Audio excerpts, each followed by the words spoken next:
भविष्य पुराण के अनुसार नागपंचमी का व्रत जो लोग करते हैं उनके लिए नागपंचमी की व्रत कथा का पाठ करना अनिवार्य होता है।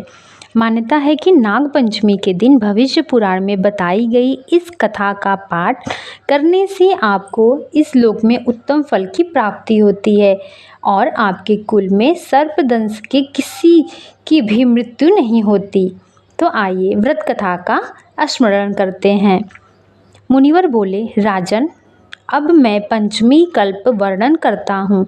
पंचमी तिथि नागों को अत्यंत प्रिय है और उन्हें आनंद देने वाली है। इस दिन नागलोक में विशिष्ट उत्सव होता है।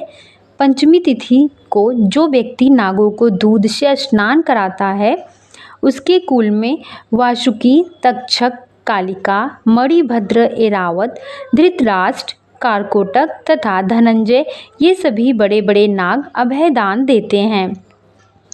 उसके कुल में सर्प का भय नहीं रहता है। एक बार माता के श्राप से नागलोक जलने लगा था, इसलिए उस दाह की व्यवस्था को दूर करने के लिए पंचमी को गाय के दूध से नागों को आज भी लोग स्नान कराते हैं, जिसे सर्प भय नहीं रहता है।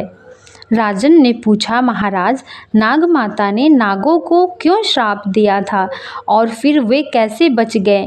इसका आप विस्तार पूर्वक हमको बताइए। मुनिवर ने कहा, एक बार राक्षसों और देवताओं ने मिलकर समुद्र मंथन किया।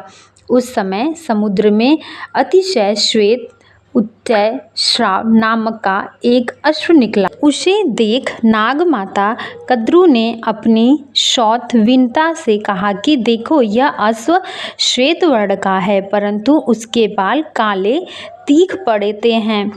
तब विनता ने कहा, न तो यह अश्व न तो श्वेत है, न काला और न लाल।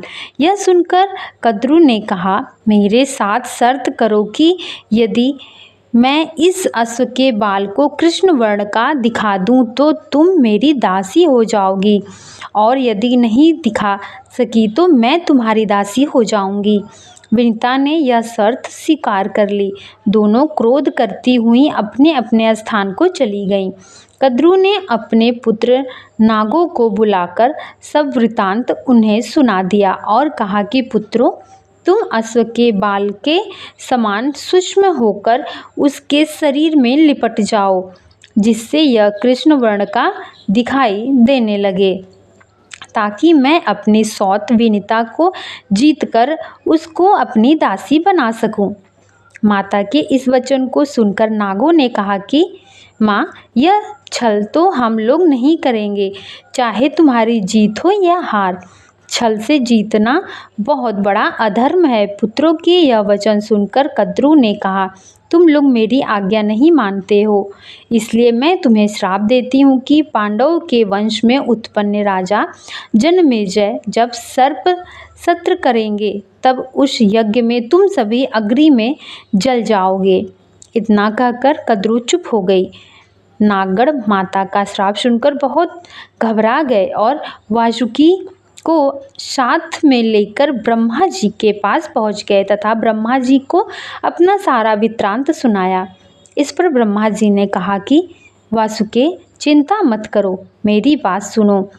यायावर वंश में बहुत बड़ा तपस्वी जरत्कारु नाम वाली बहन का विवाह कर देना और वह जो भी कहे उसका वचन स्वीकार करना।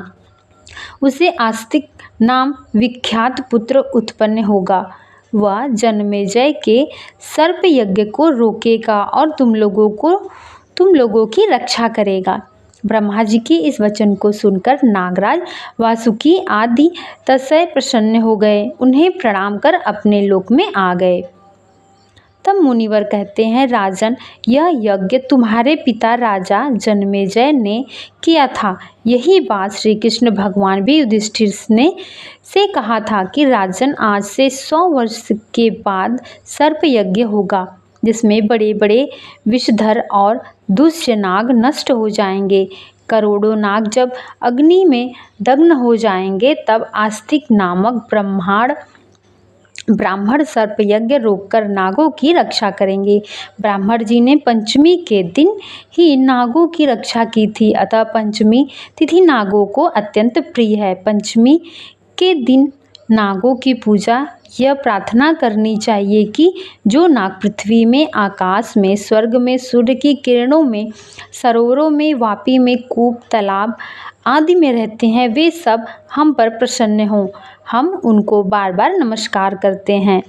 इस प्रकार नागों को विसर्जित कर ब्राह्मणों को भोजन कराना चाहिए और स्वयं अपने कुटुंबियों के साथ भोजन करना चाहिए। प्रथम मीठा भोजन करना चाहिए, अतः अपनी अभिरुचि के अनुसार भोजन करें।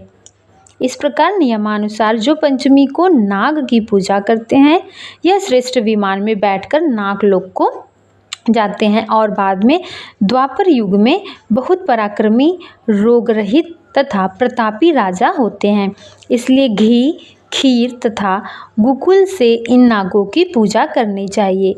तब राजन ने पूछा, महाराज, क्रुद्ध सर्प के काटने से मरने वाला व्यक्ति किस गति को प्राप्त होता है और उसके माता पिता, भाई, पुत्र आदि सर्प के काटने से मारे हों, उनके उद्धार के लिए कौन सा व्रत, दान तथा उपवास करना चाहिए, आप यह भी बताइए।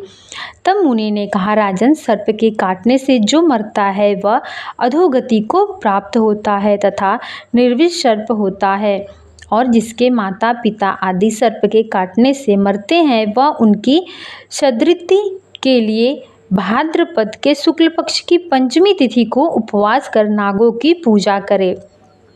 यह तिथि महापुण्य कही गई है। इस प्रकार 12 महीने तक चतुर्थी तिथि के दिन एक बार भोजन करना चाहिए और पंचमी को व्रत कर नागों की पूजा करनी चाहिए।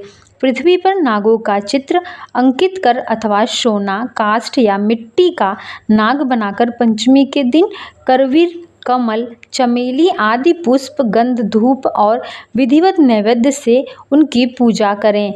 घी, खीर और लड्डू उत्तम 5 ब्राह्मणों को खिलाएं। अंततः वासुकी, शंख, पद, कंबल, कारकोटक आदि 12 नागों की क्रम से पूजा करें। इस प्रकार वर्ष पर्यंत व्रत एवं पूजन कर व्रत की पारण करनी चाहिए। बहुत से ब्राह्मणों को भोजन कराना चाहिए। विद्वान ब्राह्मणों को सोने का नाग बनाकर उसे देना चाहिए। यह उद्यापन की विधि है। राजन, आपके पिता जन्मेजय ने भी अपने पिता परीक्षित के उद्धार के लिए यह व्रत किया था और सोने का बहुत भारी नाग तथा अनेक गौएं ब्राह्मणों को भी दी थीं। ऐसा करने पर वे तृप्त ऋण से मुक्त हो गए थे और परीक्षित ने भी उत्तम लोक को प्राप्ति किया था। आप भी इसी प्रकार सोने का नाग बनाकर उनकी पूजा करें, उन्हें ब्राह्मणों को दान दें। इससे आप भी पितृ ऋण से मुक्त हो जाएंगे। राजन, जो कोई भी इस नागपंचमी व्रत को करेगा, सांप से डसे जाने पर भी वह शुभ लोक को प्राप्त होगा, और जो व्यक्ति श्रद्धा पूर्वक इस कथा को सुनेगा उसके कुल में कभी भी सांप का भय नहीं रहेगा। इस पंचमी व्रत करने से उत्तम लोक की प्राप्ति होती है। तो सब मिलकर बोलो, नाग पंचमी देवता की जय।